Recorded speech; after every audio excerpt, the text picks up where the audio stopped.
எல்லா வேலையும் வாங்கிட்டு 1.5 வருஷம் கழிச்சு இந்த அப்ரைசல் ஃபார்மில் செல்ஃப் எவாலுவேஷன் ஷீட் அப்படின்னு ஒன்று கொடுப்பாங்க. 100 மார்க் கொடுத்து உனக்கு நீ எவ்வளோ மார்க் கொடுத்துருக்க, நீ எத்தனை வேலை செஞ்சிருக்கோ அதுக்கேற்ற மாதிரி ஃபில் பண்ணுன்னு. ஒரு 10 பேர் நாங்கள் வேலைக்கு புதுசாக சேர்ந்தோம். நான் என் கூட இருக்கிற என்னோட ஃப்ரெண்ட்ஸ் எல்லாமே யங்ஸ்டர்ஸ், காலேஜ் முடிச்சு ஃப்ரெஷ்ஷாக போயிருக்கோம். ஸோ என்னோட ஃப்ரெண்ட்ஸ் எல்லாம் பார்த்தா 100க்கு 65, 66 எல்லாம் கொடுத்துக்கிட்டாங்க. எனக்கு ஆல்ரெடி குடும்ப கஷ்டம், நான் வேறு செமையாக வேலை செஞ்சுருக்கேன் அப்படின்னு எனக்கு தெரியும்.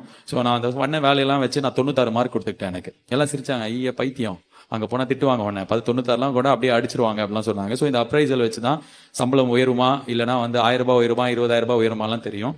ஸோ அந்த அப்ரைசல் மீட்டிங்கில் 65 மார்க் கொடுத்து 60 மார்க் கொடுத்து போன என் ஃப்ரெண்ட்ஸ் எல்லாருக்குமே என்ன சொல்லியிருக்காங்கன்னா, ஓ மேலே நான் வச்ச நம்பிக்கையோட, நீ வச்ச நம்பிக்கையோட நாங்கள் நிறையா நம்பிக்கை வச்சிருக்கோம். +5 70 மார்க் இருந்தா போ. நீ எவ்வளோ போட்டிருக்க? 60. நான் உனக்கு 65 போடுறேன் போ அப்படின்னு அமைச்சிருக்காங்க. எனக்கு போனேன், நான் 96 மார்க் போட்டிருந்தேன். எனக்கு அவங்களும் அதே 96 மார்க் போட்டு நீ நல்லா வேலை செஞ்சிருக்க போன்ட்டாங்க. ஒரு மாதத்துக்கு அப்புறம் அவங்க எல்லாரோட சம்பளமும் 1000 ரூபாய், 500 ரூபாய், 850 ரூபாய்லாம் ஏறிச்சு. எனக்கு 22,500 ரூபாய் ஆச்சு. என்னோட லைஃப்பில் என்னோட முதல் லெசன் அது. யாருக்குமே அவங்க மேலே நம்பிக்கை இல்லை அப்படின்னா, நம்மளை நம்பலை அப்படின்னா அடுத்தவங்க நம்மளை நம்பவே மாட்டாங்க. அது வந்து நான் அன்றைக்கி கற்றுக்கிட்டேன். இப்போ